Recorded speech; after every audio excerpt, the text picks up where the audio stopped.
பொட்டெல்லாம் வச்சு பாக்குறதுக்கே மங்களகரமா இருக்காருல்ல. கேமராமேன் அவரோட மூஞ்ச கொஞ்சம் ஜூம் பண்ணுங்க. உன்னை பார்த்தா மூத்திர சந்தில பொட்டல விக்கிற மாதிரி இருக்கு. இவரோட பேரு விமல். ஆனா இவரோட ஆடியன்ஸ் எல்லாம் இவரை எப்படி கூப்பிடுவாங்க தெரியுமா? வானவில் விமல், டாபர் விமல், பனானா விமல். அப்படி கூப்பிட்டா இவர் ரொம்ப சந்தோஷப்படுறாராமே. இன்ஸ்டாகிராம்ல 500K மேல ஃபாலோவர்ஸ் வச்சிருக்கிறதுனால தன்னை ஒரு இன்ஸ்டா செலிபிரிட்டின்னு நினைச்சிட்டு இருக்கான். இவனோட கண்டென்ட் எல்லாம் பாக்குறதுக்கு பீ மாதிரி அருவருப்பா இருக்குன்னு சொல்லி பீய அசிங்கப்படுத்த நான் விரும்பல. இந்த உலகத்துல பீய விட அருவருப்பானது ஏதாவது இருக்கான்னு கேட்டீங்கன்னா கண்டிப்பா இருக்கு. அதான் இவனோட கண்டென்ட். இப்ப அவனோட கண்டென்ட்ல இருந்து ஒரு சாம்பிள் காட்டுறேன். சின்ன பசங்களா, இந்த வீடியோ உங்களுக்கு கிடையாது. போங்க பேபி லவ் மேட்ரு வீட்ல தெரிஞ்சிச்சு பேபி. இப்ப என்ன கழட்டி உள்ளான்னு பிளான் பண்ணிட்டியா? கைட்டி உள்ளான்லாம் பிளான் இல்ல, Dress அவுத்துட்டு உள்ள உள்ளான் தான் பிளான். அடச்சி இல்ல காச்சா இருக்கே டாப்ரே. சார் இவன் என்ன பண்ண சார்? செருப்ப காட்டிட்டு அடிக்கணும். இவனோட ஐடிக்குள்ள இருக்கிற எல்லா கண்டென்ட்ஸுமே இப்படிதான் இருக்கு. இவன் பண்ற ஜோக்ஸ்ல வானவில் மட்டும்தான் இருக்கும், ஜோக் இருக்காது. அது மட்டும் இல்ல, பெட்டிங் ஆப், ஸ்கேம்ஸ் இதெல்லாம் ஏதோ சோசியல் சர்வீஸ் பண்ற மாதிரி ப்ரொமோட் பண்ணிட்டு இருக்கான். இந்த மங்குஸ் மண்டேனை இன்னைக்கு நான் போட்டு பொழக்க போறேன். இந்த கேடு கெட்ட கேரக்டரை ஊடு கட்டி அடிக்க போறேன். டேய் டாப்ரே, கொஞ்ச நேரம் எல்லாத்தையும் பொத்திக்கிட்டு பட்டு நடிச்சா பொட்டுன்னு போயிடுவேன்.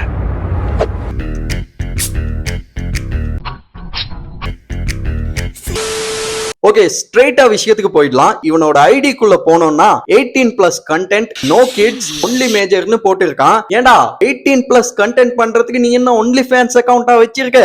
இது இன்ஸ்டாகிராம்டா மாங்கா மடையா? தூக்கி அடிச்சிரும் பாத்து. ஏண்டா உன் பயோல 18+ கண்டென்ட், நோ கிட்ஸ், ஒன்லி மேஜர்னு போட்டா அது கிட்ஸோட ஃபீட்ல வராதா? வரும்ல. இது அவனுக்கும் தெரியும். இருந்தாலும் ஏன் அப்படி போட்டு வச்சிருக்கான்னா, யாராவது வந்து ஏம்பா உன் வீடியோ பார்த்து தான்பா பசங்க கெட்டு போறாங்க அப்படின்னு சொன்னா, ஹே நான் தான் பயோ தெளிவா போட்டு வச்சிருக்கேன்ல, இது 18+ கண்டென்ட் பா அப்படின்னு சொல்லி தப்பிச்சிடலான்னு தான் போட்டு வச்சிருக்கான். வெக்கம் கெட்டவன, மானம் கெட்டவன. நம்ம இன்ஸ்டா ஃபீட்ல நியூடிட்டி, செக்ஷுவல் கண்டென்ட்லாம் அதிகமா வருது அப்படின்னா அதை ரிடியூஸ் பண்றதுக்கு இன்ஸ்டாகிராம்ல வந்து ஆப்ஷன்ஸ் இருக்கு. அதை நாம செட்டிங்ஸ்ல போய் நமக்கு தேவையான மாதிரி செட் பண்ணிக்கலாம். ஆனா வானவில் ஜோக்ஸ்னு சொல்லிட்டு இவன் பண்ற இந்த கேடி கெட்ட கண்டென்ட்டை நம்மளால ஒண்ணுமே பண்ண முடியாது. அது நம்ம ஃபீட்ல வந்துட்டே தான் இருக்கும்.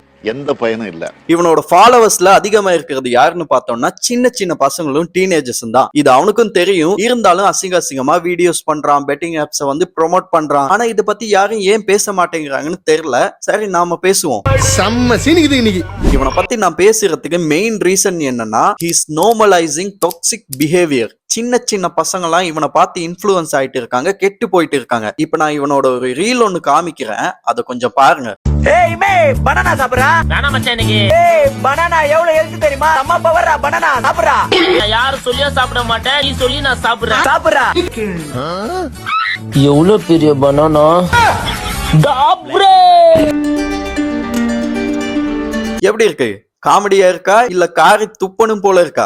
இப்ப இதே ரீல 2 சின்ன பசங்க ஒரு 7-8 வயசு இருக்குன்னு நினைக்கிறேன், அப்படியே ரீக்ரியேட் பண்ணிருக்காங்க. இப்ப நீங்க என்ன பாத்தீங்களோ அதை அப்படியே பண்ணிருக்காங்க. அந்த ரீல்ஸ் என்கிட்ட இருக்கு, பட் அதை நான் இங்க காட்ட விரும்பல. அந்த ரீல்ஸ பார்க்கும்போது எனக்கு எப்படி ரியாக்ட் பண்றதுன்னு தெரியல. அதை பார்த்து சிரிக்கிறதா, கவலைப்படுறதா, கோவப்படுறதா?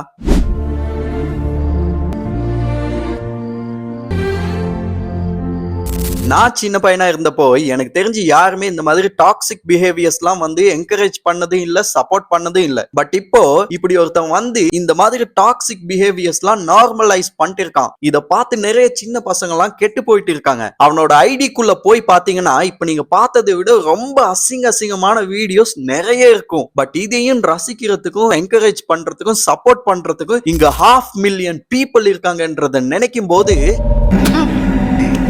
யாரா நீங்களா? என்னடா பண்ணிட்டு இருக்கீங்க? அவனோட ஒரு 4-5 ரீல்ஸ பாத்தீங்கன்னா புரியும். அரைச்ச மாவையே திரும்ப திரும்ப அரைச்சிட்டு இருக்கான். எல்லா ரீல்ஸ்லயும் ஒரே விஷயத்தை தான் பண்ணிட்டு இருக்கான். உதட்ட கடிக்கிறான், அது சப்பு இது சப்புன்னு அசிங்கமா பேசுறான், 2-3 கன்றாவியான சவுண்ட் எஃபெக்ட்ஸ போடுறான். இத பார்த்து எப்படிடா சிரிக்கிற நீ? உனக்கு காமெடிக்கு என்னடா பஞ்சம்? காமெடிக்கு என்ன பஞ்சம்னு நீ அந்த கன்றாவிய பார்த்து சிரிக்கிற நீ? அதை பார்த்து ஒரு 100 பேர் சிரிக்கிறாங்க. அப்படி என்னங்க டிப்ரெஷன் உங்க வாழ்க்கையில? அப்படி என்ன டிப்ரெஷன்? இந்த மாதிரி ஜோக் எல்லாம் சிரிக்கிறது அப்படி என்ன உங்களுக்கு காமெடிக்கு குறைச்சல்? அடுத்து இவன் பண்ற ப்ரொமோஷன்ஸ கொஞ்சம் பார்க்கலாமா? ப்ரோ இங்க நல்ல ட்ரெஸ் கடை எங்க ப்ரோ இருக்கு? இத புடி ப்ரோ, நான் கடைக்கு வா ப்ரோ. ஹலோ கைஸ், இந்த வீடியோ பாத்தீங்களே, உங்களுக்கு என்ன தெரியுது? நீ இப்போ ஃபாலோவர்ஸ்க்கெல்லாம் விபூதி அடிக்க போறேன்னு தெரியுது. பணம் இருந்தா மட்டும்தான் என்ன வேணாலும் வாங்கலாம். நானும் அப்படிதான் வந்து எல்லா காஸ்டியூம்ஸ் எல்லா ட்ரெஸ்ஸும் வாங்குறேன். அப்படியா? பணம் இருந்தாதான் வாங்க முடியுமா? நான் கூட இவ்வளவு நாள் இதெல்லாம் ஃப்ரீயா கொடுப்பாங்கன்னு நினைச்சிட்டு இருந்தேன். பணம் இருந்தாதான் வாங்க முடியுமாண்டா? ஹலோ, நான் ரொம்ப சீரியஸா பேசிக்கிட்டு இருக்கேன் சார். நீங்களும் அந்த மாதிரி எல்லாமே வாங்கணுமா? நான் ஒரு கேமிங் பிளாட்ஃபார்ம் ஒன்று சொல்லியிருக்கேன், 3RR. அந்த RRல தான் நான் வந்து மணி ஏர்ன் பண்றேன். அது எப்படி விளையாடணும்னு சொல்லித்தரேன். வாங்க கேமுக்குள்ள போலாம். ஒரு ஸ்கேம ப்ரோமோட் பண்றதுக்கு என்னெல்லாம் சொல்றான் பாருங்க. இந்த காரி மூஞ்ச கதையெல்லாம் ஒரு காவிய கதை மாதிரி இங்க வந்து சொல்லி அங்க டைம் வேஸ்ட் பண்ணுகிறேன். போட மரியாதையா. ஃபர்ஸ்ட் என் பயோல இருக்க லிங்க் டச் பண்ணி உள்ள போங்க. உள்ள போனோம் உங்க நம்பர் பாஸ்வேர்ட் போட்டு ரெஜிஸ்டர் பண்ணுங்க. டெபாசிட் ஆப்ஷனுக்கு போங்க. 100 ரூபீஸ் டெபாசிட் பண்ணுங்க. 1000 ரூபீஸ் கேஷ் பேக் அவங்களே கொடுத்துருவாங்க. பா ஏகப்பட்ட கேம் இருக்குங்க. அதுல எனக்கு பிடிச்ச கேம்னு பாத்தீங்கன்னா மைல்ஸ்ங்க. அதை ஓபன் பண்ணி லைவா விளையாடி காட்டுறேன். இப்போ நான் 5000 பெட் பண்ண போறேன். 5000 பெட் பண்ணிட்டேன். இப்போ நான் அதை ப்ளே பண்ணி காட்ட போறேன். பாத்தீங்களா 9785 ரூபாய் வின் பண்ணிட்டேன். பாருங்க गाइस, இவர் வந்து 5000 போட்டு 9000 வின் பண்ணிருக்காரு. பணம் சம்பாதிக்கிறது எவ்வளவு ஈஸின்னு இவர்கிட்ட இருந்து தான் கத்துக்கணும். யாரா நீ இவ்வளவு டேலண்டடா இரு? You are really a god gifted child. பாருங்க, என் பயோல இருக்க லிங்கை ஃபர்ஸ்ட் 30 நம்பர்ஸ் ஜாயின் பண்ணி டெபாசிட் பண்றவங்களுக்கு பிளாட்ஃபார்ம் கேஷ் ரிவார்ட்ஸா 2888 ரூபாய் தராங்க. அப்படியே பாத்தீங்கன்னா நம்ம இந்தியன் ரூபாயில டெய்லி 88888 ரூபாய் தராங்க. செக்கில ஆட்டின சுத்தமான உருட்டு. நீங்க எதை பத்தியும் பயப்பட வேண்டியது இல்ல. இந்த ஆப் வந்து இந்தியாவோட ட்ரஸ்டபிளான ஆப் தான். காசு வந்து மணி வந்து ஈஸியா வந்து வித்ட்ரா பண்ணிக்கலாம், டெபாசிட்டும் பண்ணிக்கலாம். என்னமா ஃபீல் பண்ணி கூவுறான்டா அவன். இதுல டவுன்லோட் போனஸா 77 ரூபீஸும், டெபாசிட் போனஸா 20%, அப்புறம் இன்விடேஷன் போனஸாவும் 200 டெபாசிட் போனஸாவும் கிடைக்கும். இந்த ஆப்ல நிறைய போனஸ் அண்ட் கேஷ் ஃபாஸ்டா வித்ட்ராலும் கிடைக்கும். சார், அப்புறம் ஒரு முக்கியமான விஷயம், உங்ககிட்ட இருக்க காசு பணத்தை போய் மொத்தமா அள்ளி கொடுத்தீங்கன்னா எடுத்துக்கிட்டு ஓடுறதுக்கு டேய் பெர்ஃபார்மன்ஸ் பண்ண வர்றா. ஏண்டா, இந்த மாதிரி பெட்டிங் ஆப்ஸ்ல காசை இழந்து உயிரை விட்டவங்க எவ்வளவு பேர் இருக்காங்க. இதெல்லாம் தெரிஞ்சும் காசுக்காக இத உன் ஃபாலோவர்ஸ் கிட்ட கூவி கூவி வித்துட்டு இருக்க.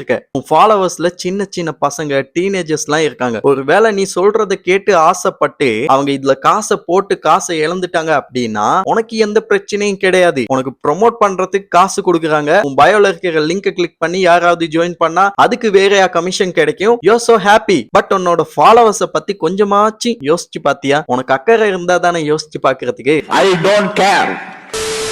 சோயிங்னு போய் ஹேர் கட் பண்ணிட்டு வந்தேன். நல்லா இருக்கா? எப்படி?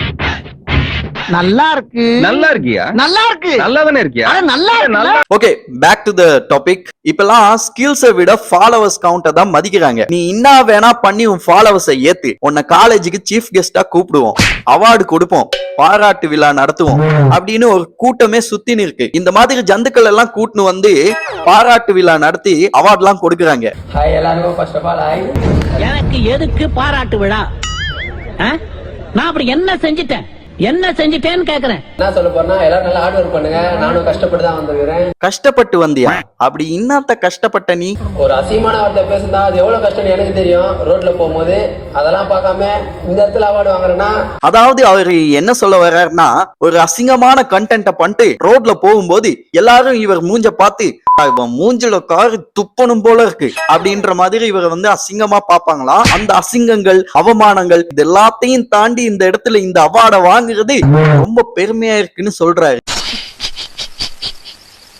எனக்கு அவர் பார்த்தா சிரிப்பா வருது. போடுவாங்க. இவர் வந்து எவ்வளவு அசிங்கப்பட்ட பரவாயில்லன்னு வீடியோ போட்டு 4 லட்சம் ஃபாலோவர்ஸ் வச்சிருக்காரு இன்ஸ்டாகிராம்ல.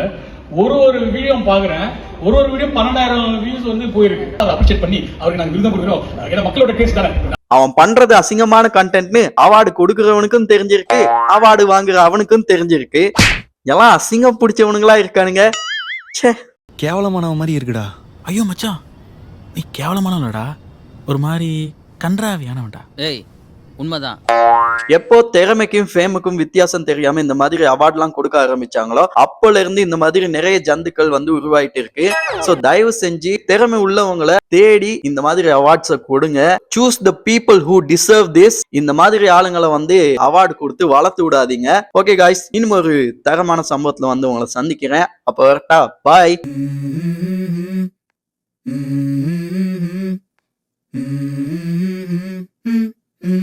Let's go.